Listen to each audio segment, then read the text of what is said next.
Let me take this moment to, first of all, wholeheartedly, I guess I can do this without my glasses. I can see, maybe. Let me take this moment to wholeheartedly congratulate each and every one of you today. You graduated, you did it. You made it. Congratulations to you. And you did it all by yourselves. Nobody helped you. No, that's not true. That's what I thought when I was young. Starting to really make it as an actor. I came in, I talked to my mother. I said, Ma, did you think that this was going to happen? I'd be so big and I'll be able to take care of everybody and I can do this and I can do that and I can. She said, boy, stop it right there, stop it right there, stop it right there. He said, if you only knew how many people that had been praying for you, how many prayer groups she put together, how many prayer cloths she gave me, how many times she splashed me with holy water to save my sorry behind her. She said it. She said, oh, you did it by yourself? I tell you what you can do by yourself. You can go outside, get a mop and a bucket and wash them windows. You can do that by yourself. Superstar.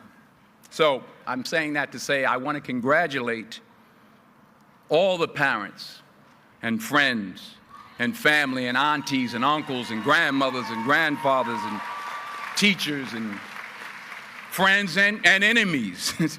All the people that helped you to get where you are today. Congratulations to you all.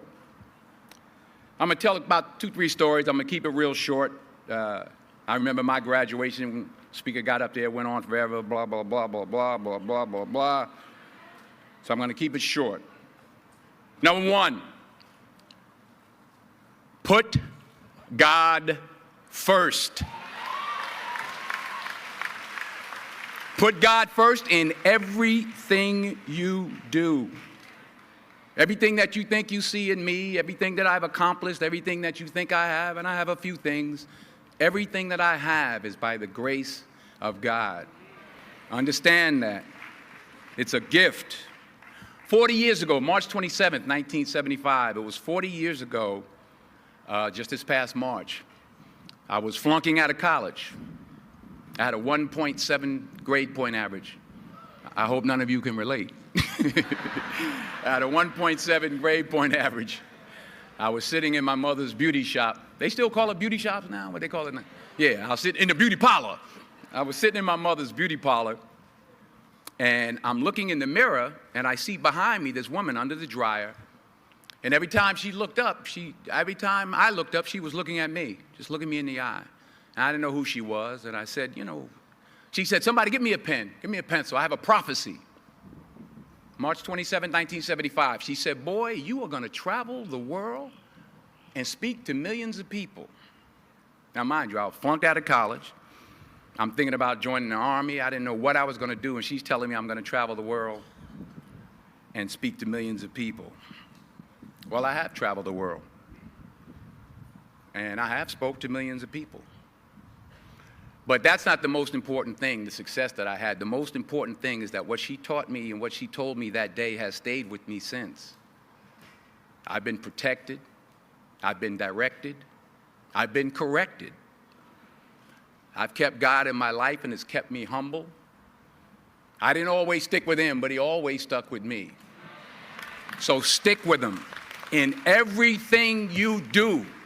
If you think you want to do what you think I've done, then do what I've done and stick with God. Number 2, fail big. That's right. Fail big. Today is the beginning of the rest of your life, and it can be very frightening. It's a new world out there. It's a mean world out there, and you only live once. So do what you feel passionate about. Take chances professionally. Don't be afraid to fail. There's an old IQ test, was 9 dots, and you had to draw 5 lines with a pencil within these 9 dots without lifting the pencil. The only way to do it was to go outside the box. So don't be afraid to go outside the box. Don't be afraid to think outside the box. Don't be afraid to fail big, to dream big. But remember, dreams without goals are just dreams, and they ultimately fuel disappointment. So have dreams, but have goals. Life goals, yearly goals, monthly goals, daily goals. I try to give myself a goal every day. Sometimes it's just to not curse somebody out. Simple goals, but have goals. And understand that to achieve these goals, you must apply discipline and consistency. In order to achieve your goals, you must apply discipline, which you have already done, and consistency every day, not just on Tuesday and miss a few days. You have to work at it every day. You have to plan every day. You've heard the saying, we don't plan to fail, we fail to plan. Hard work works. Working really hard is what successful people do. And in this text, tweet, twerk world that you've grown up in, remember, just because you're doing a lot more doesn't mean you're getting a lot more done. Remember that. Just because you're doing a lot more doesn't mean you're getting a lot more done. Don't confuse movement with progress. My mother told me, she said, yeah, because you can run in place all the time and never get anywhere. So continue to strive, continue to have goals, continue to progress. Number 3, you'll never see a U-Haul behind a hearse. I'll say it again. You'll never see a U-Haul behind a hearse. I don't care how much money you make, you can't take it with you. The Egyptians tried it. They got robbed. That's all they got. You can't take it with you. And it's not how much you have. It's what you do with what you have. We all have different talents. Some of you will be doctors, some lawyers, some scientists, some educators, some nurses, some teachers. Yeah, okay. Some preachers. The most selfish thing you can do in this world is help someone else. Why is it selfish? Because the gratification, the goodness that comes to you, the good feeling that I get from helping others, nothing's better than that. Well, one or two things, but nothing's better than that. Not jewelry, not big house I have, not the cars, but it's the joy. That's where the joy is, in helping others. That's where the success is, in helping others. Finally,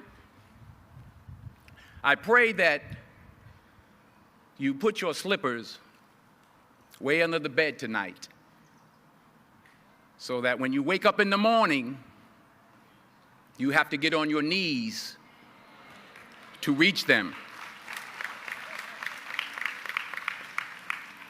And while you're down there, say thank you for grace. Thank you for mercy. Thank you for understanding. Thank you for wisdom. Thank you for parents. Thank you for love. Thank you for kindness. Thank you for humility. Thank you for peace. Thank you for prosperity. Say thank you in advance for what's already yours. It's how I live my life. That's why I am, one of the reasons why I am today. Say thank you in advance for what is already yours. True desire in the heart for anything good is God's proof to you, sent beforehand to indicate that it's yours already. I'll say it again. True desire in the heart, that itch that you have, whatever it is you want to do, that thing that you want to do to help others and to grow and to make money, that desire, that itch, that's God's proof to you, sent beforehand already to indicate that it's yours. And anything you want good, you can have. So claim it. Work hard to get it. When you get it, reach back. Pull someone else up.